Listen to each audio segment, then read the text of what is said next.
এই মুহূর্তে বঙ্গবন্ধু জাতীয় স্টেডিয়ামে জাতির পিতার প্রতিকৃতি আমরা দেখতে পাচ্ছি, যার নামে এই স্টেডিয়ামটির নামকরণ, এবং সেটি আপনারা দেখতে পাচ্ছেন।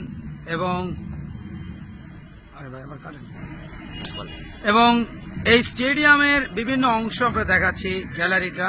এবং একটা বিষয় দেখে খুব অবাক হলাম যে এখানে একটা সাইডে, অর্থাৎ পল্টন প্রান্তের একটা সাইডে কিন্তু সবজির চাষ, এখানে সবজির চাষ হচ্ছে। কে চাষ করেছে বা কারা চাষ করেছে এটা বলতে পারবো না, তবে এখানে এখানে লাউ গাছ এবং কুমড়া গাছ দেখতে পাচ্ছি, যেটা গ্রাম বাংলার ফসল। এবং একই সাথে লাল শাক, পুঁই শাক, বেগুনের চাষও হচ্ছে।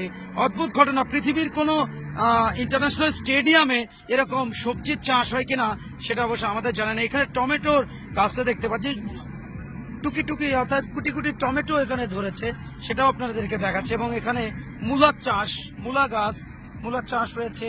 লাল শাক, সবুজ শাক, অর্থাৎ দেশীয় যে সবজি, সেটাও কিন্তু আমরা দেখতে পাচ্ছি। অবাক করার বিষয় যে বঙ্গবন্ধু জাতীয় স্টেডিয়ামে যারা দেখভাল করেন তারা কি এই বিষয়টা সম্পর্কে অবগত আছেন, বা এই স্টেডিয়ামের যিনি প্রশাসক, নতুন প্রশাসক যিনি নিযুক্ত হয়েছেন, তিনি কি এটার খবর রাখেন, নাকি তারই অধীনে এই সবজি চাষ হচ্ছে? এবং এই সবজি চাষ এই স্টেডিয়ামের ভাবমূর্তি কি বাড়াচ্ছে নাকি কমাচ্ছে, সেটা অবশ্য আমাদের বোধগম্য নয়। তবে বিষয়টা আমাদের কাছে কিন্তু খুব অবাক লাগলো, এবং আমরা এখানে অনেকে রয়েছি, সেটা পর্যবেক্ষণও করছি।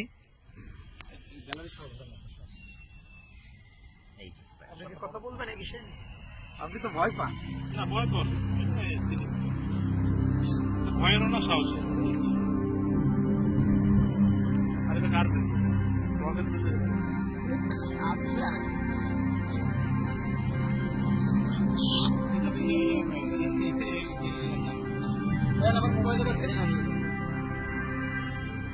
আপনি খেয়াল করেন নাই, জানেন মোবাইল দেখি নমস্কার।